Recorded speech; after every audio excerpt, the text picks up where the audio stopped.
Ya, salam. Sekali lagi saya akan mengucapkan selamat tahun baru bagi yang kemarin tidak hadir, ya. Dan kita percaya bahwa tahun 2023 ini bukan tahun yang mudah, bukan tahun yang orang banyak katakan tahun penuh pengharapan baru, tahun penuh dengan harapan indah, ya. Itu adanya di Bekasi, saudara, ya. Tetapi saya percaya tahun 2023 ini tahun penuh gejolak, tahun penuh tantangan, tahun penuh kesulitan. Kita lihat sendiri di tahun 2022 sampai hari ini, kalau saya baca berita di sosmed setiap hari, ada bencana alam, ada badai salju yang mematikan banyak orang, badai banjir. Bahkan di negeri Timur Tengah, di Arab pun yang panas, gak ada hujan, gak ada angin, itu bisa banjir besar. Hari ini saya baca berita di Turki, banjir besar. Di mana-mana di Timur Tengah yang jarang ada hujan, banjir besar. Di Indonesia, kita lihat berita di berbagai tempat ada bencana tanah longsor, banjir, gempa bumi. Yang aneh-aneh, saudara. Jadi ini benar-benar tanda bahwa Tuhan akan datang segera. Tapi anak-anak Tuhan masih terlena, tidak mau memperbaiki cara ibadahnya, gak mau memperbaiki, tidak mau mencari Tuhan. Mereka lebih senang dengar khotbah yang motivasi, yang menguatkan. Semangat, Tuhan pulihkan, Tuhan berkati, betul. Tuhan pulihkan, Tuhan berkati. Tapi mereka tidak kasih tahu caranya gimana. Sebab setiap hari setan menyerang kita, mencobai umatnya. Ingat, Tuhan tidak pernah mencobai kita, tapi setanlah yang mencobai kita, supaya kita jauh dari Tuhan, supaya kita jatuh dari Tuhan. Mencobai dengan berbagai cara, dengan tipu muslihat yang begitu kita sulit untuk kita menangkan, kecuali kita bersama-sama Tuhan. Maka banyak sekali rumah tangga Kristen sepanjang tahun 2022 ini banyak yang cerai, banyak yang meninggalkan ibadah, banyak yang memilih jalan singkat. Mereka nggak sadar bahwa dirinya diserang oleh iblis. Iblis sangat licik, saudara, sangat licik. Dia tidak nongol, tidak menampakkan dirinya yang mengerikan, tapi iblis pakai tipu muslihat. Maka rumah tangga yang pertama adalah Adam dan Hawa, mereka jatuh karena tipu muslihat iblis. Coba kalau misalnya Hawa ketemu setan yang mengerikan, pasti dia nggak mau nurut kata-katanya. Maka iblis menggunakan ular, binatang yang terdekat dengan Hawa, yang ada di taman, tinggal bersama dengan Hawa, dan dipakai untuk menghasut Hawa. Jadi iblis memakai orang-orang terdekat kita untuk menghasut, untuk melawan kita. Bisa dari keluarga kita sendiri, anak kita, orang tua kita, mertua kita, teman-teman kita. Itu bisa memakai semua orang untuk menghasut dan menghancurkan kita. Maka acap kali kita sering kecewa dengan orang dekat kita. Kok begini? Itu sedang dipakai iblis. Mengapa, Pak? Kok kita setiap hari serang iblis? Mengapa setan suka menyerang anak-anak Tuhan? Ketika kita memutuskan untuk mengikut Yesus, di saat itu juga kita ada di dalam peperangan, ada di dalam medan perang. Karena kita mengikut Yesus, otomatis kita menjadi musuh iblis. Kecuali kita nggak pernah diserang iblis. Nah, itu kita akan tanya, apakah kita teman iblis atau kita sudah serupa dengan iblis? Maka itu tidak menggoda lagi. Tapi kalau kita sungguh-sungguh beribadah kepada Tuhan dan kita cinta Tuhan, percayalah saudara, kita pasti akan diserang oleh iblis, supaya kita jatuh dan meninggalkan Tuhan, supaya kita tidak taat dan setia sampai akhir. Maka tema kita tahun ini untuk menjadi umat yang taat dan setia sampai akhir. Tapi tidak semudah yang kita ucapkan. Untuk menjadi taat dan setia, kita diperlengkapi dengan senjata Allah. Hari kita belajar, ini ada patung, ya. Nah, inilah seorang prajurit, ya, tentara Romawi, dia memakai helm, ketopong, pakai pelindung kepala, ya, dan dia pakai baju sirah, ya, dan dia juga memakai perisai iman, sepatu ya, ikat pinggang, pedang. Ini semua akan saya terangkan. Kita punya perlengkapan senjata Allah seperti seorang prajurit. Ini kalau dilindungi semua, seperti gambar saudara. Lihat nih, kalau prajurit ya memakai pakaian seperti ini, stres musuh saudara. Zaman dulu kan nggak pakai bom, nggak pakai senapan, pakai tombak, pedang. Kalau senjatanya begini, semua perlengkapannya pakai semua, mau dipukul yang mana? Nggak bisa. Kepala dilindungi, dada dilindungi baju sirah, kepala pakai ketopong keselamatan, ikat pinggang, pakai patu, pakai pedang, pakai perisai.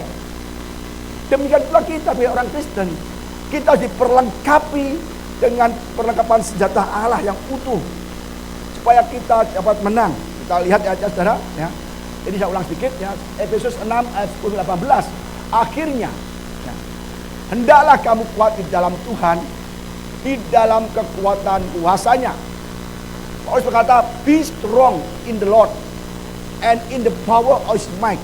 Dalam kuasanya, kuat di dalam Tuhan. Bukan kuat karena kita kaya, bukan kuat karena kita punya jabatan tinggi di pemerintahan, ada punya kuasa di perusahaan. Tidak demikian, kuat di dalam Tuhan. Jadi kekuatan yang kita miliki bukan uang kita, bukan deposito kita, bukan relasi kita, bukan jabatan kita. Kita punya teman jenderal, nggak bisa. Kalau jenderal ditahan, kita sudah hancur. Tapi kekuatan kita itu dari Tuhan. Ya, kenakanlah seluruh perlengkapan senjata Allah, seluruh, bukan sebagian, bukan satu, bukan dua, bukan kita pilih-pilih yang opa aku nggak suka pakai ini Pak, perisai, saya pedang saja Pak. Pakai pedang, kalau saya tusuk dadanya kena. Opa saya pakai perisai aja, nggak pakai pedang. Kita mau pakai apa?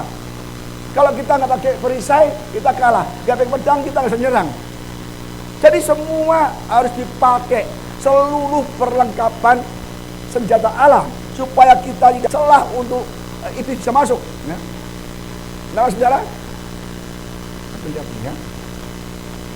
Karena perjuangan kita, ya, sekedar senjata Allah supaya kamu dapat bertahan melawan tipu muslihat iblis. Ingat, iblis menyerang dengan tipu muslihat, bukan dengan konfrontasi, pakai yang aja yang mengerikan, bukan, pakai tipu muslihat. Maka Hawa bisa dikalahkan setiap hari, dikosok-kosok, ya firmannya dibulak-balik, ditemenin, makanya akhirnya kalah. Kita kadang-kadang kalahnya kalau kita terus ditemenin, terus ditemenin. Akhirnya kita nggak enak hati, ya kan? Akhirnya kita ikut mereka dan kita jatuh dalam dosa. Maka kalau kita tahu orang itu tidak baik, stop, tahan, jangan deketi lagi, jangan kita dekatin lagi. Nanti kalau kita bergaul dengan orang yang tidak baik, bergaul dengan orang yang licik, bergaul dengan orang yang jahat, lama-lama kita akan kena dan kita akan dimakan. Ingat, jauhlah orang yang tidak baik. Kita dapat ibadah subuh-subuh ini, ibadah Tuhan setiap hari, berdoa. Kalau kita kumpulannya dengan si iblis, si ular setiap hari di taman gitu, di rumah kita, di teman kita, pedang kita akan kalah. Maka lebih baik hindari orang-orang jahat. Karena apa? Mereka tipu muslihat. Pertama kasih enak dulu, lama-lama kena. Kayak orang narkoba gitu kan, udah coba dulu lah. Waduh mahal, enggak usah, gratis enak kamu deh. Yang benar gratis, kasih gratis narkoba, kasih lagi. Begitu ketagihan, stop. Akhirnya yang kena narkoba ada jual macam-macam, bahkan mencuri, merampok untuk narkoba. Iblis pintar, pelan-pelan. Udahlah nggak usah ke gereja deh. Hari ini kan kita bisa ke mall lagi rame-ramenya loh, habis 3 tahun tutup loh. Ya banyak yang sale. Waduh ini sale-nya banyak sekali. Udah gereja masih ada lagi di depan, sale nggak ada di depan. Udah kita kesempatan bagus nih. Kita tergoda. Kita lebih baik tinggalkan ibadah, ya kan, untuk ke mall. Padahal iblis menghasut melalui las kita, nafsu kita. Jadi iblis menyerang kita di mana kita lemah. Ingat itu. Karena perjuangan kita bukanlah melawan darah dan daging. Ya, kita bukan musuhan dengan teman kita, orang tua kita, anak kita, mertua kita, besan kita, enggak. Tapi dengan apa? Pemerintah dan melawan penguasa-penguasa dan melawan penghulu-penghulu dunia yang gelap dan melawan roh jahat di udara. Jelas bahwa hidup kita ya di dunia ini kita dikelilingi oleh roh-roh jahat dan kita nggak sadar karena kita nggak melihat dengan mata jasmani kita. Kita nggak melihat suami kita diserang oleh iblis, digoda, memakai perempuan lain. Kita diserang suami kita untuk korupsi, untuk berbuat jahat, untuk selingkuh. Kita diserang keuangan kita, kerjaan kita untuk korupsi. Mengerikan saudara. Kita nggak tahu tiap hari dihasut. Itulah yang kita sadari. Musuh yang berat adalah musuh yang nggak terlihat. Kalau musuh berat kita bisa hindari, kita bisa lawan. Teman kita goda, yuk kita narkoba, kita nggak mau bisa. Tolak bisa. Tapi kalau nggak kelihatan, itu yang benar-benar berat. Maka Matius berkata 10:1 Yesus mengatakan pada murid-muridnya. Yesus memanggil ke-12 muridnya dan memberi kuasa kepada mereka untuk mengusir roh-roh jahat dan untuk melenyapkan segala penyakit dan segala kelemahan. Makanya be strong in the Lord, di dalam kuasanya. Hanya kuat dalam Tuhan dan hidup dalam kuasa Tuhan, maka kita bisa melawan si jahat iblis. Bukan dengan deposito tentang uang kita, enggak. Lihat nih, semua perlengkapan senjata Allah adalah Tuhan yang memberikan, milik Tuhan. Dan ini sanggup mengalahkan si iblis. Kalau kita nggak memakai senjata Allah, kita nggak bisa. Pasti akan kalah saudara ya. Kita belajar lagi. Sebab itu ambillah seluruh perlengkapan senjata Allah. Diulang lagi seluruh. Ini benar-benar tidak boleh sebagian. Diulangi 2 kali seluruh, semuanya, nggak bisa pilih-pilih, ya, supaya kamu dapat mendapatkan perlindungan pada hari yang jahat itu dan tetap berdiri, supaya kamu menyelesaikan segala sesuatu, ya. Setiap hari ini adalah hari-hari yang jahat, saudara. Ini sudah akhir zaman. Semakin hari semakin jahat. Dunia nggak semakin membaik. Ingat, teman-teman kita nggak semakin membaik. Semua mencari keuntungan diri sendiri. Teman di kerjaan, teman dimanapun, ya, siapapun yang kita temui, semakin hari akan semakin jahat. Kalau mereka nggak dipakai, nggak Tuhan, bahaya sekali. Jadi semakin hari semakin jahat. Hari ini hari-hari yang jahat. Sangat banyak kriminal, anak-anak Tuhan membunuh, anak-anak Tuhan mencuri, korupsi, berbohong. Jadi ini benar-benar zaman akhir, saudara. Nanti kalau udah masa tribulasi, dalam tahun 2023 ini akan banyak peperangan-peperangan. Itu akan jadi banyak orang-orang jahat. Saya berkali-kali katakan, tahun 2023 ini akan terjadi banyak goncangan dan banyak serangan-serangan pada keluarga kita, keuangan kita, rumah tangga kita. Maka mulai hari ini kita harus belajar untuk selalu intim dengan Tuhan, berdoa. Awal tahun ini, saudara, saya kantor anak saya 2 ini kan berkantor di Joko. Sekarang saya jadikan satu dengan kantor saya. Jadi anak saya berdua, dia bekerja enggak terpisah kantor. Sekarang bersama-sama saya. Supaya apa? Setiap pagi saya ajak bersama baca Alkitab. Setiap pagi saya ajak berdoa. Setiap pagi saya ajak untuk menyanyi. Kenapa? Kalau jauh kantornya terpisah gitu, saya nggak bisa mengawasinya. Maka setiap kali saya baca Alkitab, ayo anak-anak kita baca Alkitab semua. Ayo kita berdoa bareng-bareng. Karena saya tahu, tahun 2022 tahun yang jahat. Kalau saya nggak melengkapi anak saya dengan perlengkapan senjata Allah, nanti anak saya digoda dengan teman-temannya. Ya, dia pergi malam digoda teman-temannya yang nggak baik. Saya khawatir, maka setiap pagi saya ajak bersama-sama, tinggal bersama di kantor sama, bekerja sama di ruangan sama, untuk memuji, menyembah Tuhan, supaya kita be strong in the Lord, supaya kita kuat di dalam hari-hari yang jahat ini. Karena banyak serangan-serangan, saudara. Apa itu hari-hari yang kuat? Apa hari-hari yang jahat? 1 Korintus 15 ayat 8. Karena saudara-saudara yang terkasih, berdiri teguh, berdiri kuat, jangan goyah, dan giatlah selalu dalam pekerjaan Tuhan. Giatlah dalam pekerjaan Tuhan. Jadi kalau kita sebagai jemaat Ya, kita tidak boleh jadi jemaat saja. Mari kita giat di dalam pekerjaan Tuhan. Pemusik, WL, singer, kolektan, multimedia, semua yang terlibat. Itu baik sekali. Supaya kita benar-benar saudara bisa dekat dengan Tuhan, kita disertai Tuhan dan diteguhkan Tuhan. Kalau kita nggak teguh hidup kita, ya kita nggak kuat, kita akan hancur. Ya. Bagaimana bisa berdiri teguh dan kuat menghadapi banyak pencobaan, menghadapi serangan, menghadapi masa hidup? Nanti baca ayatnya. Matius 7 ayat 24-27. Setiap orang yang mendengar perkataanku ini dan melakukannya, ia sama dengan orang yang bijaksana, yang mendirikan rumahnya di atas batu, kemudian turunlah hujan, datanglah banjir, lalu angin melanda rumah itu, tetapi rumah itu tidak rubuh sebab didirikan di atas batu.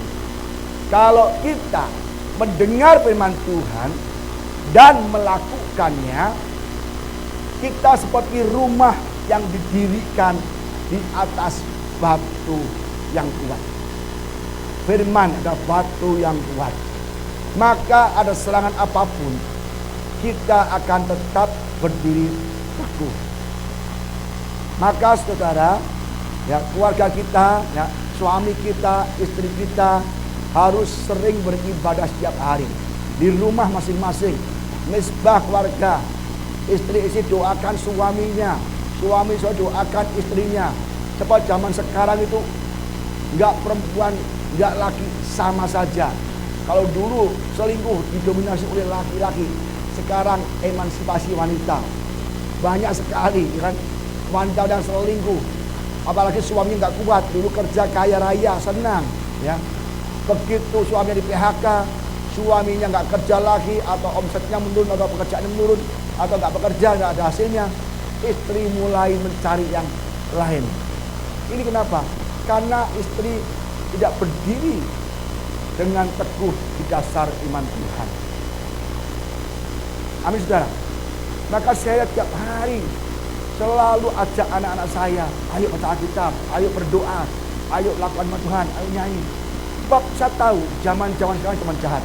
Tetapi setiap orang yang mendengar perkataanku, tidak melakukannya, mendengar firman, tetapi tidak melakukannya, ia sama dengan orang yang bodoh yang mendirikan rumahnya di atas pasir.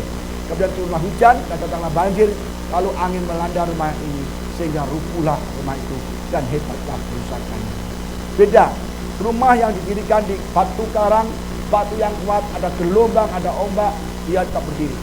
Tetapi yang di pasir, di pantai yang pasirnya, dia roboh duluan karena fondasinya tidak kuat. Fondasi itu berbicara tentang firman Tuhan, ya. Jadi dasar kita untuk berdiri teguh dan tidak goyah adalah mendengarkan dan melakukannya. Hari ini kita belajar tentang penekanan serta Allah yang pertama, ya, ikat pinggang kebenaran, the belt of the truth, ya. Jadi berdirilah tegap, berikat pingganglah kebenaran, dan berbaju sirah keadilan. Ya. Jadi senjata pertama yang kita miliki adalah ikat pinggang kebenaran. Ya. Ikat pinggang ini sangat penting sekali, saudara. Kita lihat gambarnya, saudara, ya. Jadi ikat pinggang yang utama. Kenapa? Di ikat pinggang ini tergantung pedang. Baju sirah ikat dengan ikat pinggang. Bahkan celana dengan ikat pinggang. Jadi yang utama sekali. Maka ditaruh di senjata yang pertama, yaitu ikat pinggang kebenaran. Apa sih Pak artinya ikat pinggang kebenaran? Kebenaran adalah Yesus sendiri. Kata Yesus padanya, akulah jalan dan kebenaran dan hidup. Tidak seorang pun yang datang pada Bapa kalau tidak melalui aku. Jelas, ikat pinggang kebenaran adalah kita harus memiliki Yesus. Yesus dan firman-Nya kita harus pakai setiap hari. Lilitkan ke tubuh kita. Artinya apa? Setiap hari kita harus memakai ikat pinggang kebenaran itu sendiri, saudara. Kalau tidak, kita akan lemah. Lihat Yohanes 19:1-6. Jikalau penghibur yang akan diutus dari Bapa datang, itu roh kebenaran yang keluar dari Bapa, ia akan bersaksi tentang aku. Jadi Yesus dan firman-Nya adalah kebenaran. Kita memiliki, saudara, banyak orang gereja, dia hanya ke gereja setiap hari, setiap minggu ke gereja, beribadah, selesai, udah nggak ada urusan lagi. Seolah-olah ibadah itu hanya sekedar rutinitas, tradisi. Pak, saya kalau nggak ke gereja kan nggak enak, Pak. Orang Kristen kalau lihat ke gereja kan kita nggak afdol. Tapi kita gereja, dia duduk mengatakan Tuhan, pulang kerja, besok lagi ke gereja lagi. Ada juga orang ke gereja karena terpaksa. Aduh, banyak aku malas ke gereja loh. Kok gereja kok setiap minggu ya? Cepet banget rasanya. Kalau rasanya minggu lagi. Akhirnya mereka ibadah nggak sungguh-sungguh. Karena dia terpaksa ke gereja. Ibadah bukan menjadi kesukaan, tapi keterpaksaan bagi orang Kristen. Dan orang seperti ini adalah rentan, saudara. Karena kita tidak memiliki ikat pinggang berani. Kita memiliki firman, dan memiliki Yesus sendiri. Ya. Yohanes 17:17-19, kuduskanlah mereka dalam kebenaran. Firman-Mu adalah kebenaran. Jadi kalau kita mengikat pinggang kebenaran, ini sentral semua dari pakaian saudara Allah. Baju melangkat pada ikat pinggang, pedang ada ikat pinggang. Itu firman Tuhan. Maka di sini kalau kita anak-anak Tuhan tidak pernah membaca firman Tuhan, kita belum memakai senjata Allah. Maka tidak sedikit anak-anak Tuhan yang jatuh. Tidak bisa melawan atau bertahan di dalam serangan-serangan iblis. Bacalah firman Tuhan. Memang kadang-kadang khotbah demikian juga tidak enak dengar. Karena apa? Dan khotbah demikian itu jarang sekali dikhotbahkan di mana-mana. Jarang sekali. Jarang gereja-gereja mengkhotbahkan demikian. Maka saya lihat ya, coba berapa dari antara kita yang pernah dengar atau mengerti tentang keluarga kasih saudara Allah? Tidak banyak. Mungkin juga nggak ada yang pernah dengar. Maka untuk menjalani tahun 2022 ini kita perlu belajar apa itu perlengkapan senjata Allah ya. Sama seperti engkau telah mengutus aku ke dalam dunia, demikian pula aku telah mengutus mereka ke dalam dunia. Dan aku mengutus diriku bagi mereka, dan mereka pun dikuduskan dengan kebenaran. Jelas sekali. Ya sudah. Jadi kita mulai belajar, mulai hari ini kita mulai membaca firman Tuhan. Efesus 1 ayat 13. Di dalam Dia kamu juga, karena kamu telah mendengar firman kebenaran, yaitu Injil keselamatanmu. Di dalam Dia kamu juga, ketika kamu percaya, dimeteraikan dengan Roh Kudus yang dijanjikan itu. Jadi berkali-kali firman Tuhan mengatakan bahwa kebenaran adalah Yesus dan firman-Nya. Maka itu saudara ya, kita tuh kadang-kadang jadi orang Kristen disuruh ke Bible nggak mau. Dari dulu kala waktu saya buka gereja, saya bilang ayo baca Alkitab, baca Alkitab, dibagikan Alkitab, pernah juga, tapi tidak satupun, jarang sekali orang yang baca. Ketika dia datang ke gereja, Pak tolong doakan saya Pak, kenapa? Saya ada masalah ini, masalah itu, masalah ini. Kamu baca Alkitab gak? Belum sih Pak. Jadi dia nggak sadar kalau hidupnya itu diserang oleh berbagai pencobaan dari iblis. Jadi saudara yang kita baca lagi Yohanes 8 ayat 31-32. Maka katanya kepada orang-orang Yahudi yang percaya padanya, jikalau kamu tetap dalam firman-Ku, kamu benar-benar adalah murid-Ku, dan kamu akan mengetahui kebenaran, dan kebenaran itu akan memerdekakan kamu. Sekali lagi, bahwa tanpa firman Tuhan kita tidak bisa merdeka, dan kita tidak bisa hidup dalam kebenaran. Kita akan terus berbohong, berdusta, karena iblis adalah bapak pendusta. Iblis pendusta, penghasut, pembohong, pendakwa kita, sehingga kita bisa dihasut dan kita jatuh dalam dosa, banyak dosa. Berapa banyak orang-orang Kristen dihasut iblis? Mereka hidup dalam perselingkuhan, seks bebas, korupsi, membunuh. Ada kan orang Kristen yang membunuh bawahannya? Banyak. Jadi benar-benar kita harus mulai menjadi hidup yang benar. Bagaimana sih Pak hidup yang benar. Kita teruskan lagi saudara. Efesus 4 ayat 24-25. Dan mengenakan manusia baru yang telah diciptakan menurut kehendak Allah di dalam kebenaran dan kekudusan yang sesungguhnya. Jadi saudara, kalau kita menjadi orang yang benar, artinya kita menjadi manusia yang baru. Manusia yang baru artinya kita meninggalkan hidup yang lama. Karena itu buanglah dusta dan berkatalah benar seorang pada yang lain. Karena itu adalah sesama anggota. Jadi kita tidak boleh berdusta, mengenakan manusia baru. Saudara, ya, Yesaya 11:5, ia tidak akan menyimpan dari kebenaran dan kesetiaan. Jadi ikat pinggang tetap terikat pada pinggang. Ini artinya bahwa kebenaran harus terikat yang kita dan tidak boleh kita lepaskan. Kita harus mulai saudara, mulai hari ini kita bertobat. Jangan lagi banyak bohong-bohong. Jangan banyak dusta-dusta. Karena kita dusta, bohong, itu artinya kita bukan dari Tuhan. Kita belum memakai ikat pinggang kebenaran. Kita belum punya firman Tuhan. Kita belum melakukan firman Tuhan. Maka hidup kita akan selalu dikalahkan oleh iblis. Banyak sekali godaan-godaan yang menyerang anak-anak Tuhan akhir-akhir ini. Terutama ekonomi. Orang berbuat jahat untuk mendapatkan uang dengan cara yang tidak baik, tidak benar. Dikatakan di Yesaya bahwa kita menyimpan kebenaran, ya, seperti kita mengikatkan ikatan kita yang seterusnya. Sekali lagi aja saudara, banyak sekali ya.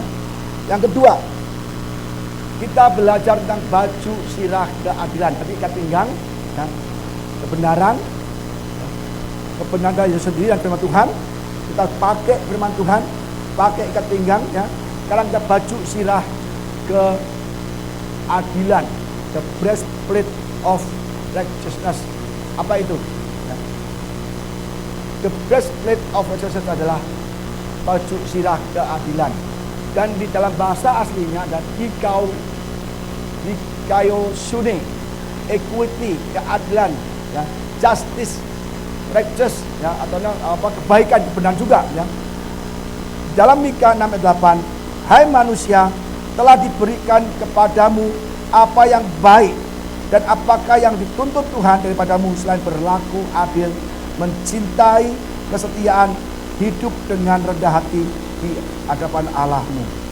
Kitab Mika menyatakan bahwa Tuhan perlu kita adil, perlu kita setia, hidup dan rendah hati.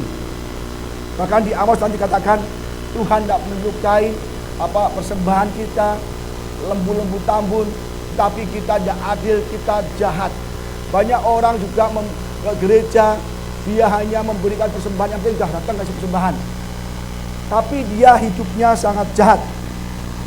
Amsal 21:15, melakukan keadilan adalah kesukaan bagi orang benar, tapi menakutkan orang yang berbuat jahat. Jadi orang yang adil, ya, orang yang benar adalah hidup adil, penuh dengan kebenaran, dan itu menakutkan orang yang berbuat jahat.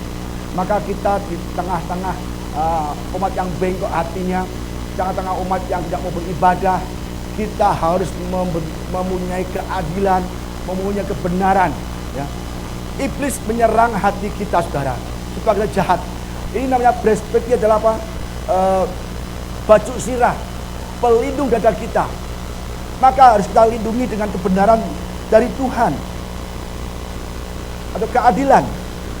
Kita lihat ayatnya lagi. Yesaya 1:17. Belajarlah berbuat baik, usahakanlah keadilan. Berusahalah berbuat yang baik, usahakan keadilan. Kendalikan orang kejam, belalah hak anak-anak yatim, perjuangkanlah perkara janda-janda. Jadi saudara, kita punya hati, kita selalu mau berbuat baik, usahakan keadilan, kebaikan, kebenaran. Pak, saya berbuat baik banyak orang Pak, tapi orang selalu menyakiti saya. Tetap berbuat baik.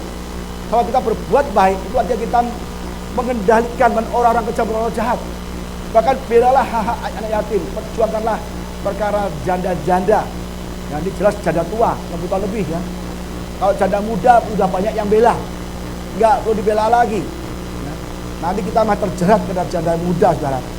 Jadi saya katakan bahwa kita orang yang dibenarkan Tuhan, hati kita terus berbuat baik. Pak, saya udah capek berbuat baik, Pak. Saya selalu berbuat baik. Orang berkhianat ke saya, orang selalu menyakiti saya, menyerang kita, Pak. Jangan jemu-jemu berbuat baik. Kalau kita nggak lemah, kita akan menuai hasilnya. Kalau soal disakitin orang, saya sering jarang. Saya banyak berbuat baik, menolong orang, tapi yang ditolong semua pada bukan buceng nih. Ditolong nyakiti, ditolong nyerang, ditolong nggak terima kasih. Tapi apakah saya berani berbuat baik? Tidak. Karena hati kita akan diasut iblis. Udahlah, gak usah berbuat baik lagi. Ngapain berbuat baik lagi? Itu si A, si B, si C berbuat baik sama mereka. Mana hasilnya? Mereka tetap melawan engkau. Mereka tetap menghasut engkau. Mereka menggosipkan engkau. Seringkali iblis menghasut demikian. Ayo, udah jangan berbuat lagi. Udah nikmati diri sendiri. Yesus berbuat baik, menyembuhkan, memulihkan, memberikan kesehatan, mati dibangkitkan. Orang buta dicerahkan matanya, orang itu berjalan. Bahkan Yesus sangat baik, memberikan keselamatan. Dengan dia menerima hukuman, siksaan, aniaya, dia terus berbuat baik terus. Dilempar batu, diludahi, berbuat baik terus. Sampai disalib. Yesus tidak maki-maki loh. Dasar kurang ajar kamu semua. Aku berbuat baik untuk engkau. Aku mati untuk engkau. Aku diludahi untuk engkau. Aku disisa untuk engkau. Aku disalib untuk engkau. Supaya kamu selamat. Ini balasannya. Enggak. Dia berkata, Bapa, ampunilah mereka. Karena mereka tidak tahu apa yang mereka berbuat. Yesus berbuat baik. Berbuat baik. Tapi iblis mengintimidasi. Allah berbuat baik pada Hawa. Semua taman boleh kemakan pohonnya. Semua boleh kemakan. Kecuali satu aja jangan dimakan. Ya kan? Enak kan?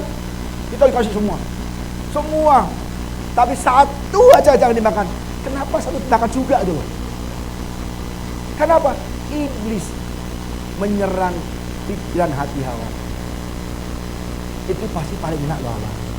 Kenapa kamu gak dimakan? Kan itu pasti paling enak. Pokoknya paling hujur. Nanti mati, gak mati. Tuhan bilang gak mati. Kamu balik-balik, gak akan mati.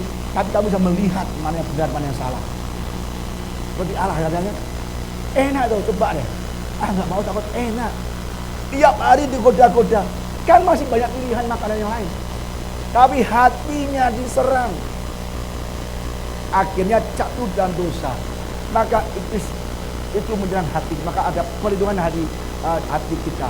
Jadi breastplate-nya adalah perisai, ya, baju sirah. Itu melindungi vital kita, jantung, organ vital jantung, dan juga perut. Dia menyerang jantung, menyerang perut yang depan ini supaya tidak diserang iblis. Kan saya terangkan itu menyerang perut kita. Mengerikan saudara, ya. Mazmur 1:6-3. Berbahagialah orang yang berpegang pada hukum, yang melakukan keadilan di segala waktu. Jadi kita berbagai bahasa saja diberkatilah, ya, yang berpegang hukum dan melakukan keadilan di segala waktu.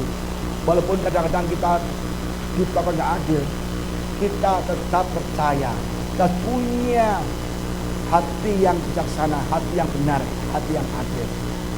Kadang-kadang itu udah kita itu loh, itu gak adil. Kamu dijuakan, kamu lebih disayang lagi. Udah, jangan sakit hati. Berapa banyak orang tua membedakan anak kita. Satu sayang, satu enggak. Satu lebih banyak, satu enggak. Itu menimbulkan iri hati. Bayangkan si Yusuf dipakai pakaian maha indah, ya kan? Duduk bapak-bapaknya, ngobrol-ngobrol. Yang lain kakak-kakaknya apa? Kerja keras. Pakaiannya jelek, kerja keras, berpeluh-peluh. Yusuf pakai pakaian maha indah. Itu gak adil. Tapi kakak-kakaknya iri. Hatinya gak dijaga. Ini bekerja. Itu gak adil. Gak adil. Masa adikmu gak kerja, pakaiannya bagus, nggak adil, bagian bagus nggak adil. Apa akhirnya? Dia timbul kejahatan dari jiwa. Mengerikan saudara. Berarti kita tetap adil. Ya. Orang tua juga harus adil terhadap anak. Kalau nggak adil, nanti kita benar-benar akan ada masalah-masalah. Ya. Amos 5:24. Tetapi biarlah keadilan bergulung-gulung seperti air dan kebenaran seperti sungai yang selalu mengalir. Apa dasarnya Amos ngomong itu? Bangsa Israel saat itu begitu jahat, tidak adil, melakukan kejahatan, merampas milik orang dan sangat-sangat jahat kelakuannya. Dan bangsa Israel di tengah-tengah yang jahat itu, dia tidak hanya jahat, dia juga memberikan lembu-lembu tambun untuk ibadah. Bayangkan orang-orang jahat, ya, memeras janda-janda, mengerampas harta orang, berbuat tidak adil, berbuat jahat, tapi dia tetap ibadah, membawa lembu-lembu tambun. Tapi Tuhan ngomong, aku nggak suka lembu tambunmu, aku nggak suka korban bakaranmu, aku nggak suka korban keselamatanmu, aku nggak suka apa yang kau lakukan karena kau jahat. Maka lebih baik biarlah keadilan bergulung-gulung seperti air dan kebenaran seperti sungai yang selalu mengalir.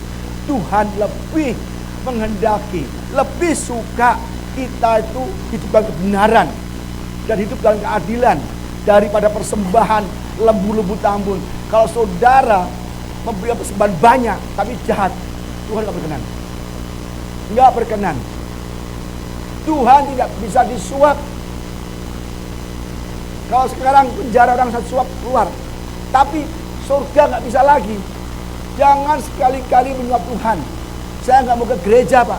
Yang penting persembahan jalan. Tidak diterima. Yang terima gereja. Tapi kalau nggak terima, benar. Pak, saya nggak bisa ke gereja. Saya tuh nggak ada waktu sibuk, Pak. Tapi saya akan perpuluhan. Percuma. Biarlah keadilanmu, kebenaranmu bergulung-gulung bersungai, bukan persembahanmu. Maka ada baiknya gereja. Oke, yang penting kamu persembahan lancar. Kamu datang nggak apa-apa, saya doakan deh. Jangan lupa perpuluhannya, nggak boleh. Gereja seperti nggak boleh. Jadi saudara, jemaat tempat ini, kalau memberikan persembahan atau persepuluhan, dasarnya ada kebenaran dan keadilan. Jangan jahat. Orang jahat pun bisa ngasih persembahan. Contohnya Mas Saul,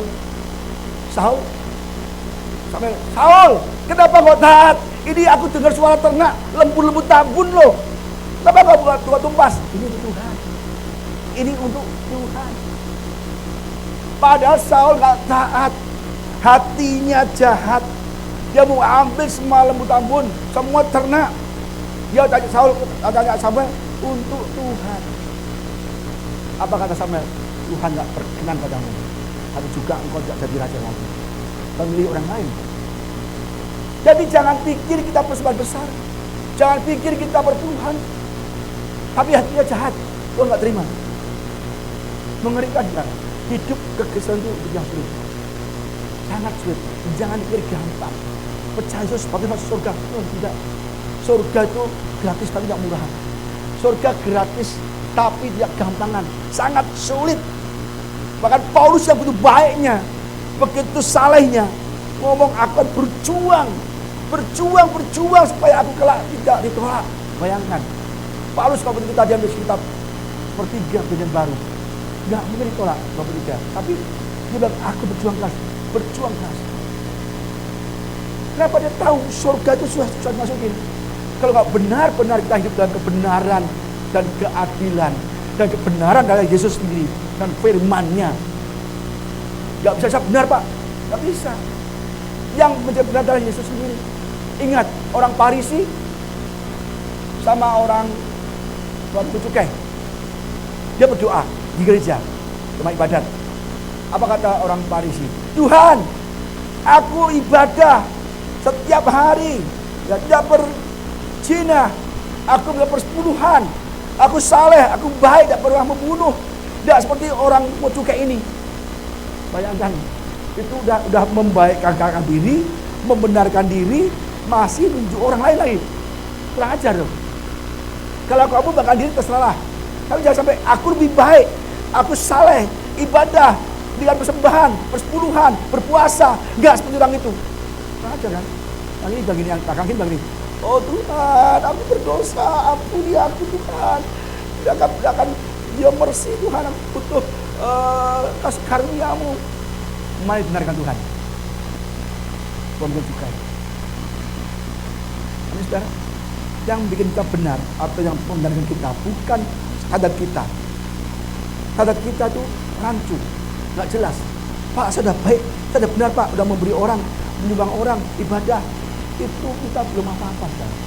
Biarlah Tuhan yang membenarkan kita. Karena kebenaran itu yang asli dari Tuhan. Kecuali Pak, kalau kita baca firman dan melakukan Tuhan, itu kebenaran. Firman kita lakukan, kita lakukan, itu kita benar-benar kita melakukan kebenaran. Dan kita punya kebenaran saudara. Amin saudara. Amsal 2 ayat 7 sampai 8. Ia menyediakan pertolongan bagi orang yang jujur, jadi perisai bagi orang yang tidak bersalah punya.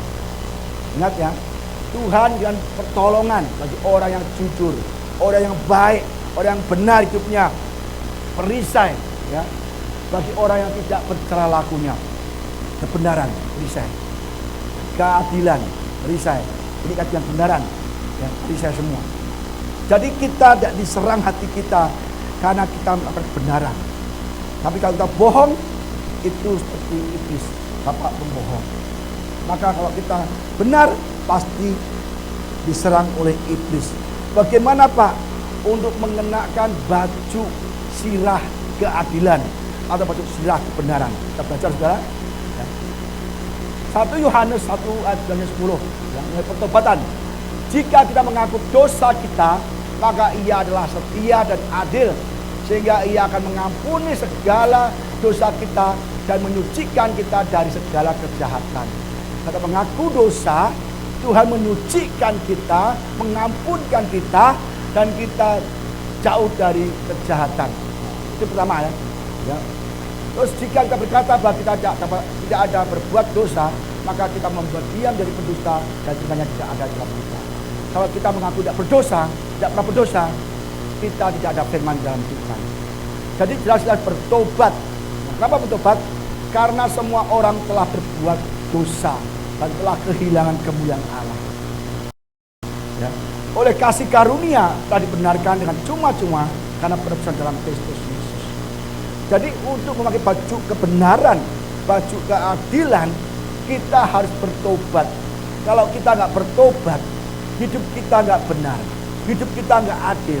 Iblis akan menembak, menusuk jantung saudara dan mati secara roh, kalah. Maka yang pertama harus kita bertobat. Bertobat artinya bukan dibaptis, bukan. Dibaptis dan kita tinggalkan cara yang lama. Dibaptis dan kita tinggalkan hidup kita yang salah. Masih orang dibaptis masih selingkuh, masih mencuri, masih suka berbohong. Banyak orang kita banyak berbohong, banyak berbohong. Siapa yang dibohongi orang saudara? Sering. Bahkan pendeta pun berbohong. Aduh saya ampun. Makanya penting sekali belajar tentang perlengkapan senjata Allah yang kita jarang dengar. Ya. Bertobat, ya. Maka kita akan dilindungi hati kita. Yang kedua, habis bertobat kita baru dibenarkan. Galatia 2 ayat 16. Kamu tahu bahwa tidak seorang pun yang dibenarkan oleh karena melakukan hukum Taurat, tapi hanya oleh karena iman dalam Kristus Yesus, ya. Sebab itu kami pun telah percaya pada Kristus Yesus, supaya kami dibenarkan oleh karena iman dalam Kristus dan bukan oleh karena melakukan hukum Taurat. Sebab tidak ada seorang pun yang dibenarkan oleh karena melakukan hukum Taurat. Kita mau hidup benar, amal, beri orang ini, orang itu, kita belum hidup benar. Hidup benar adalah iman kepada Yesus. Apa itu iman? Melakukan perintah Tuhan, kehendak Bapa, bukan hanya percaya. Itu semua percaya. Pak, saya percaya Pak, Yesus Pak, dia anak Allah yang tinggi. Yesus pun tahu. Apa itu? Iblis pun tahu. Aku tahu engkau anak Allah yang tinggi. Iblis pun kenal Yesus, sangat mengenal. Apalagi kita, ya kan? Dibenarkan karena iman dalam Yesus Kristus. Kita jangan punya iman saja, tapi iman dengan melakukan perintah Tuhan, itu iman. Kau percaya saja cuma itu iman yang mati, iman yang kosong. Dan kita belum dibenarkan. Ingat, kalau kita tidak melakukan firman Tuhan, kita belum dibenarkan. Susah nggak jadi orang Kristen? Susah. Bagi zaman yang jahat begini, sakit kita balas, kita dihina, kita amuk. Waduh saudara, kita belum dibenarkan. Nah, Yesus disaksi saja dia di macam Bapak ampuni mereka. Susah amat tuh.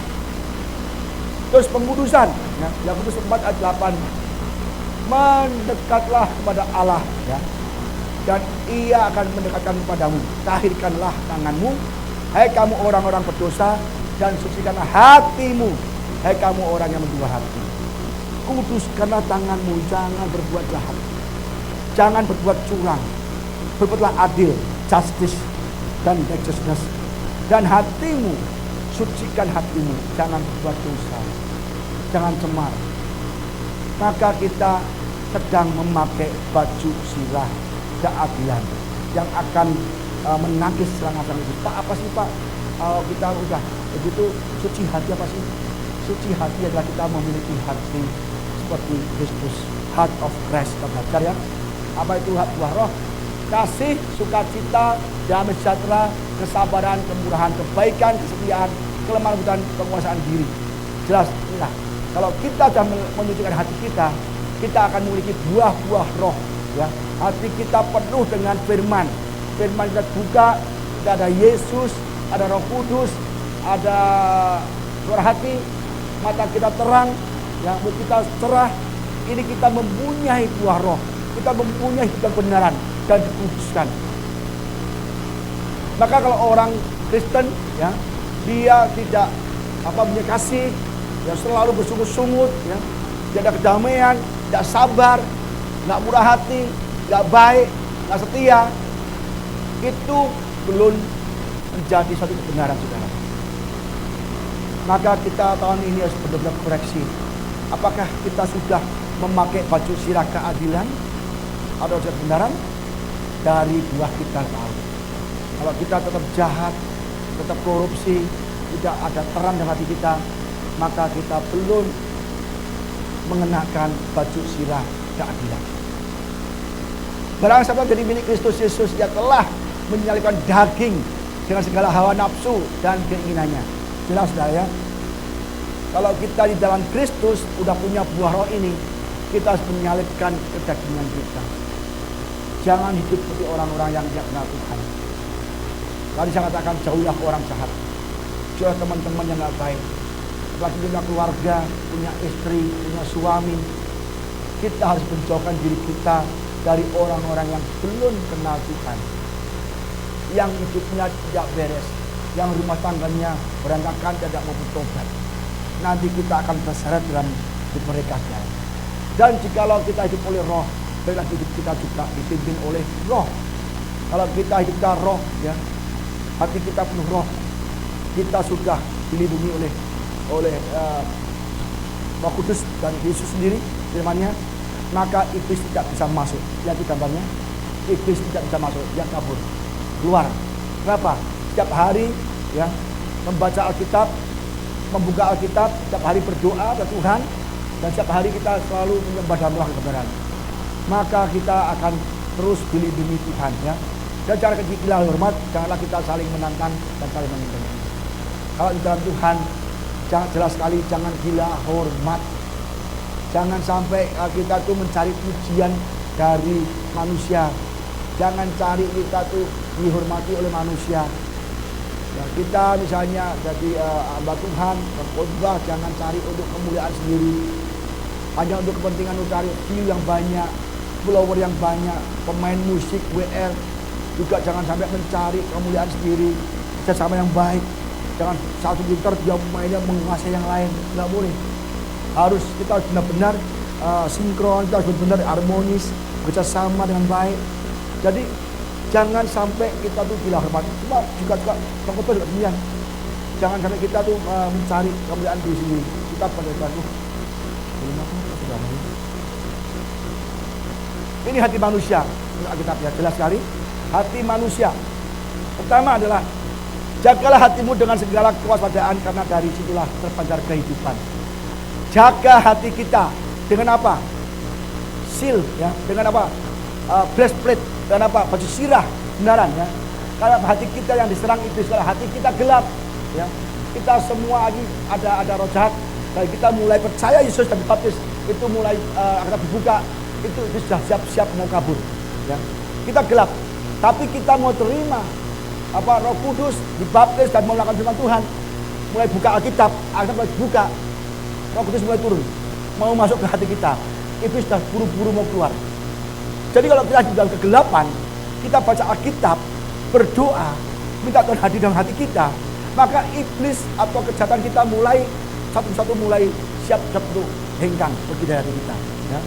Maka dan setelah kita masuk dalam hati kita baca tiap hari, berdoa, minta Roh Kudus dan terang semua, maka jelas itu sudah keluar dari hati kita.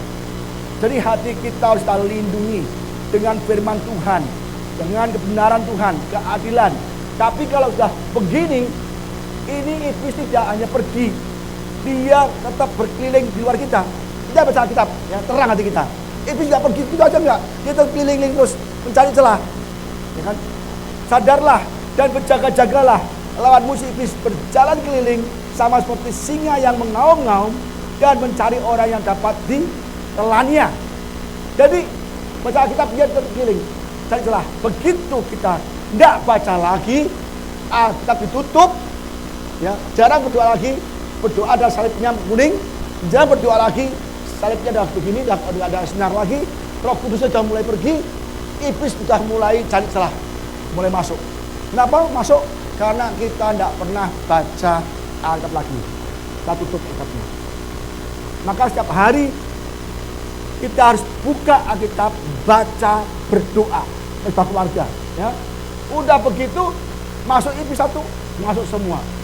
Dan udah masuk dan gelap hati kita, maka Roh Kudus, firman ada di luar dan hati kita gelap. Udah gelap, kita tetap bandel, tidak mau bertobat, maka iblis bertakhta di dalam hati kita. Maka hati kita perlu breastplate of justice, breastplate of righteousness, kebenaran dan keadilan. Hati kita diserang oleh iblis, maka perlu dilindungi, saudara, ya. Iblis menyerang hati manusia ini masih banyak nih, ya. Matius 13 ayat 19. Kepada siapa orang yang mendengar firman tentang kerajaan surga, tapi dia tidak mengertinya, datang masih jahat dan merampas yang ditabur dalam hati orang itu.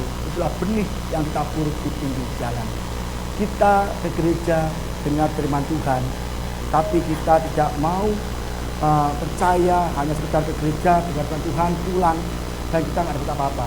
Itu firman yang dalam hati kita itu diambil oleh burung, artinya diambil oleh iblis, ya. Jadi maka perlu dilindungi hati kita dengan firman Tuhan terus, baca terus. Kita ke gereja, saudara dengar saya khotbah hanya 1 jam, 2 jam. Tapi kalau tiap hari kita nggak baca Alkitab, maka firman yang kita dengar hari ini akan diambil oleh iblis. Sudah nggak dapat apa-apa. Yohanes 13 ayat 2. Mereka sedang makan bersama dan iblis telah membisikkan rencana dalam hati Yudas Iskariot, anak Simon, untuk mengganti Yesus. Jelas, iblis menyerang hati Yudas. Ini menyerang hati Yudas, membisikkan rencana dalam hati Yudas. Untuk apa?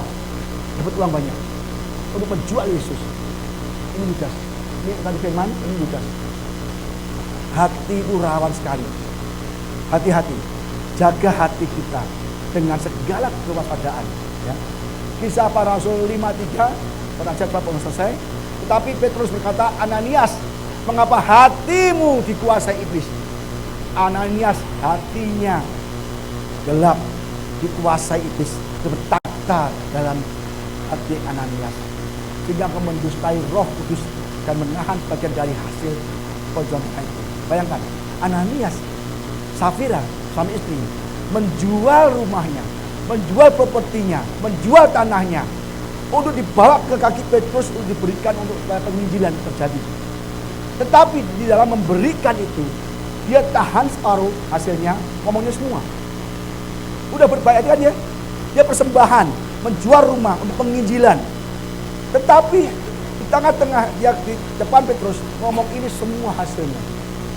Apa kata Petrus? Hatimu kuasai iblis. Kalau orang memberi banyak tapi nggak jujur, ya, membohongi Roh Kudus, dan itu mati. Hati-hati. Jelas hatinya dikuasai, walaupun dia baik memberi, tapi hatinya ternyata nggak baik. Mungkin juga dia pikir aku nggak mau kalah sama orang lain. Sebab waktu itu semua orang, semua Yesus menjual propertinya, menjual rumahnya, menjual tanahnya, dan meletakkannya di kaki Petrus untuk penginjilan. Nah, karena Ananias mungkin, wah kalau aku nggak menjual kan nggak afdol, aku malu sama teman-teman lain, dan menjual dibawa ke kaki Petrus. Maka dia cuma menjual, supaya baik lagi. Karena dia motivasinya mungkin nggak baik, maka dia tahan separuh, ngomongnya semua. Itu pun nggak diterima oleh Tuhan dan mati. Ya, jadi kita tahu bahwa iblis menyerang hati kita. Sekarang kita belajar mengapa bagian perut juga terlindungi. Karena iblis juga menyerang perut kita. Apa? Kebutuhan pokok kita. Kita lihat Yesus, ya. Matius 4 ayat 1-4. Maka Yesus dibawa oleh Roh ke padang gurun untuk cobai iblis. Dan setelah berpuasa 40 hari dan 40 malam, akhirnya laparlah Yesus. Ya kan? 40 hari, 40 gak makan. Kalau saudara buka puasa, apa yang dicari? Makanan. Ya kan? Orang kalau puasa, ya, buka jam 5 atau jam 6. Jam 2 sudah mikir makanan. Masa apa ya? Aduh nanti aku mau di Padang, ya, kikil, ya, rendang, daun singkong, ikan bilis, ya, ayam, pop mie, apa ayam apa? Ayam pop, atau mungkin cumi, apapun. Jam 2 udah bikinnya makanan terus. Ada istri kalau di rumah masak buat suami. Wah, mau makan apa nanti buat buka puasa, ya kan? Beli belanja masak, makanya nggak heran kalau bulan puasa itu makanan itu sangat dibutuhkan. Makanan menjadi idola. Akhirnya semua makanan mahal. Nah, orang mikirnya belanja untuk buka puasa. Ini baru setengah hari, 8 jam atau enggak 12 jam puasa. Bayangkan 40 hari, 40 malam, Yesus tidak makan. Laparlah Yesus. Apa yang dicari? Makan. Secara jasmani. Maka iblis tahu, kamu butuh makan. Kamu butuh makan. Perutmu lapar. Yesus menyerang perutnya. Iblis menyerang perutnya. Lalu datanglah si pencoba itu dan berkata, jika engkau anak Allah, perintahkanlah supaya batu itu menjadi roti. Coba saudara gimana? Sudah nggak makan 2 hari deh, ya kan? Dikasih makanan, wah seneng banget saudara, seneng banget. Saya kalau puasa, ya, mau buka puasa pun juga demikian. Jam 3 udah mikir, ini makan apa ya? Makan apa ya? Makan apa ya? Ya kan? Apalagi jam 5, jam setengah mau buka puasa gitu, waduh, kita udah senang sekali. Begitu makan, langsung tank itu langsung, wah makannya buahnya saudara. Ini 40 hari 40 malam. Iblis tahu kebutuhan Yesus dalam makan. Tapi Yesus tidak mau dicobai iblis. Tetapi Yesus menjawab, ada tertulis, manusia itu bukan dari roti saja, tapi dari setiap firman yang keluar dari mulut Allah. Hebat kan? Iblis menyerang Yesus, perutnya diserang. Maka Yesus menggunakan firman Tuhan. Ada tertulis, manusia tidak dari roti, tapi dari firman yang pada mulut Allah. Kalau kita mendengar firman, ada firman, roti tidak akan berlimpahan. Ingat, Yesus telah merubah roti menjadi banyak sekali. 5 roti berubah jadi 5.000, bahkan sisa banyak, ya. Jadi perut itu kita karena orang perut berbuat jahat. Karena perut lapar, butuh sesuatu yang dimakan, orang bisa jahat. Maka kita tangis dalam nama Yesus, Allahku akan memenuhi segala keperluanku menurut kekayaan dan Kristus Yesus. Kita sering juga demikian saudara, ya. Ingat nih, kita lihat Esau, ya, Ibrani dulu. Janganlah ada orang yang menjadi cabul atau yang mempunyai nafsu yang rendah seperti Esau, ya, menjual hak kesulungannya untuk sepiring makanan. Esau, dia lapar, dia haus. Lihat Yakub, masak-masak, ya kan? Waduh enak baunya, aku lapar nih, kasih dong semangkok dong, boleh, jual 2 kesulunganmu. Akhirnya apa?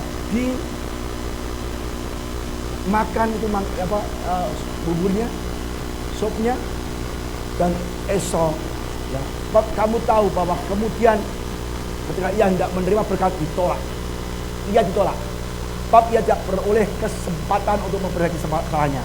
Karena dia mencarinya dengan mencucurkan air mata. Dia menganggap enteng hak kesulungan, berkat kesulungan. Yang berkati dulu adalah anak sulung milik Tuhan. Akhirnya berkat kesulungan tidak bisa diterimanya hanya karena semangkok sop, semangkok bubur dari Yakub itu. Dan Yakub tahu hak itu penting sekali, berkat kesulungan penting sekali. Maka dia menggunakan mangkok nih, tukar muka, ditukar. Maka kadang-kadang kita karena makanan, karena uang, kita menukar iman kita. Yesus kita tukar dengan uang, dengan omset, dengan apapun, dengan pekerjaan, dengan promosi, dengan job-job yang lainnya. Maaf Pak, aku nggak bisa main lagi di gereja. Kenapa? Ada kafe Pak. Tiap satu malam saya di kafe Pak, main di kafe Pak. Sampai jam 3 malam. Jadi saya kalau minggu saya nggak mau ibadah, nggak mau layanan di gereja. Saya mau tidur seharian. Saya di gereja nggak mau Pak main musik Pak. Kenapa? Malamnya saya lembur di tempat-tempat pub, hotel dini hari. Maka kalau minggu saya nggak ibadah, nggak pelayanan, saya khusus tidur. Mereka menukarkan iman dan pelayanan dan berkat-berkat dari Tuhan hanya sekedar untuk tinggal kecil. Kita sedang menukar hak sulung kita dengan semangkuk makanan. Baru kita diserang. Kita lapar buat jahat, kita lapar korupsi, kita lapar, kita berbuat yang nggak benar, nggak adil, nggak justice, nggak righteousness. Maka perlu breastplate of righteousness, perlu baju sirah keadilan. Itu senjata Allah. Tuhan setan itu pintar. Kita butuh pekerjaan, 2, 3, susah uang, perut kita lapar, nggak ada uang, nggak ada uang sekolah, nggak ada uang makan, habis diserang. Maka Allahku akan memenuhi segala keperluanku. Kalau begitu aja. Lalu dengan firman. Jangan biasa tempat orang-orang bajingan yang ada di antara mereka kemasukan nafsu rakus. Dan orang Israel pun menangislah pula berkata, siapa akan memberi kita makan daging? Orang Israel itu rakus-rakus. Jangan rakus-rakus. Ya. Mazmur 78 ayat 29 30. Mereka akan makan dan menjadi sangat kenyang. Yang memberikan pada mereka apa yang mereka inginkan. Tuhan tahu orang Israel butuh daging, butuh makanan. Dia ingat Mesir terus. Dan diberikannya. Mereka belum merasa puas sedang makanan masih dalam mulut mereka. Rakus. Dikasih makanan burung-burung banyak sekali, tingginya setinggi sini, dan itu luas sekali, satu negeri penuh burung-burung. Udah makan kenyang, mulut masih daging masih di mulutnya, dia masih belum puas. Maka Tuhan marah. Selagi daging itu ada di mulut mereka, belum dipunya, maka bangkitlah murka Tuhan. Dan bangsa itu, Tuhan memukul bangsa itu dengan suatu tulah yang sangat besar. Sebab itu dinamailah tempat itu Kibron Tawa, karena di sanalah bukan orang-orang yang bernafsu rakus. Kita rakus karena perut kita adalah orang yang tidak disukai Tuhan. Kita akan dibunuh Tuhan. Hati-hati, rakus bukan hanya makanan, jabatan, uang, posisi, rakus juga, serakah. Itu rakus. Jadi rakus bukan hanya makanan saja. Apa yang orang lain miliki, kita ingin memiliki lebih lagi. Dan dengan cara yang jahat, dengan cara yang berkenan. Ini musik satu orang menonjol, digosipkan, di out. Ini pengerja Tuhan di gereja kayaknya menonjol, disikat. Dia menempatinya serakah. Ini kerakusan. Maka perut dan dada ini kita perlu dilindungi oleh baju sirah. Hati-hati, ini orang sudah nggak tahu mana-mana. Karena penting sekali. Nafsu rakus kita akan jabatan, akan posisi, akan uang, atau makanan sekalipun. Itu kan membuat iblis masuk. Mengerikan sekali ya. Hati-hati sekali ya. Shoes of Gospel. Saya pikir itu cukup sayang ya, karena terlalu banyak sekali. Ini bisa bersambung. Ini 3 kali seri ya. Kita tadi yang ikat pinggang nggak banyak kita bahas. Yang kita bahas adalah dada ya. Firman Tuhan ya. Yesus mudah kok. Roti itu gampang kok. Batu jadi roti bisa kok. Air jadi anggur nggak bisa. Dan air jadi anggur bisa. Apalagi batu jadi roti gampang sekali. Tapi dia nggak mau dipedah iblis, nggak mau dengan iblis, nggak mau goda iblis. Ya. Jadi Tuhan sanggup membuat saudara itu diberkati. Ya. Saudara harus mengalami roti, batu keras, yang masa-masa nggak baik tahun ini. Tuhan sanggup ubah roti jadi batu jadi roti. Ayo jadi anggur bisa. Bahkan roti hanya 5 bisa kasih makan banyak orang, 2.000 orang. Tapi kita nggak percaya. Kita memilih apa yang kata iblis kita ingin kita lakukan. Kita tidak memilih kata Tuhan. Maka setiap hari baca firman, katakan ada kekurangan. Ngomong aja, Allahku akan memenuhi segala keperluanku. Itu kayak yang bilang dari Yesus. Karena malaikat yang kita nggak lihat ini melakukan firman Tuhan yang kita ucapkan. Ada di Ibrani. Jadi ucapkanlah firman Tuhan. Lakukan. Dan mereka melakukan untuk kita. Kita gampang simpel. Ini mumpung awal tahun. Buka Bible saudara. Maka saya katakan dari awal, anak saya kantor saya pindah. Supaya bersama dengan kita. Baca bareng-bareng. Berdoa bareng-bareng. Karena tahu, saya akan ajar anak saya untuk memakai perlengkapan senjata Allah. Ini baru pinggang dan dada. Ya. Tadi katanya nggak banyak, ini saya baca saja firmannya. Yang ini lebih banyak, lebih mendalam. Kali benar-benar penting sekali. Sebab dada kita betul diserang kita nggak sadar. Amin saudara. Tim musik siap? Ya. Jadi untuk besok minggu depan kita belajar sepatu ya kasut untuk kerelaan keadaan Injil. Penting sekali saudara ya. Tapi mungkin ini bisa dikasih hari ini. Satu ibadah, 2 alat. Mari kita begitu sudah kita lakukan. Kita punya kuasa Yesus, kita punya firman Tuhan, ya, maka kebenaran, maka kita diberikan kemenangan, ya, diberikan apa yang kita butuhkan kepada diberi kuasa Tuhan untuk mengalahkan iblis, untuk mengalahkan godaan, untuk mengalahkan ibu muslihat, untuk mengalahkan serangan-serangan iblis di berbagai aspek hidup kita. Dengan apa? Memakai ikat pinggang kebenaran tadi, ya, memakai firman, memakai Yesus, dan memakai keputusan, dan juga memakai pelindung dada dan perut, yaitu apa saudara? Keadilan, kebenaran dalam Kristus Yesus. Maka kita baru 2 belajar, dan punya 2 sudah mulai bagus sekarang. Yang ini tidak boleh 2 aja, karena seluruh perangkat segala, seluruh bukan sebagian.